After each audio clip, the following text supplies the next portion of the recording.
We're still on the path of effective communication, and we're pointing out some words that we can perhaps consider the alternative, the correct word in terms of context.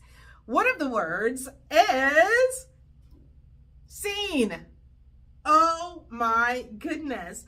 That word is used incorrectly so often. For example, I seen you the other day. No, you did not seen me. You saw me. You would say seen in this context. I've seen you before. I've seen you in so many places. That is how you use the word seen.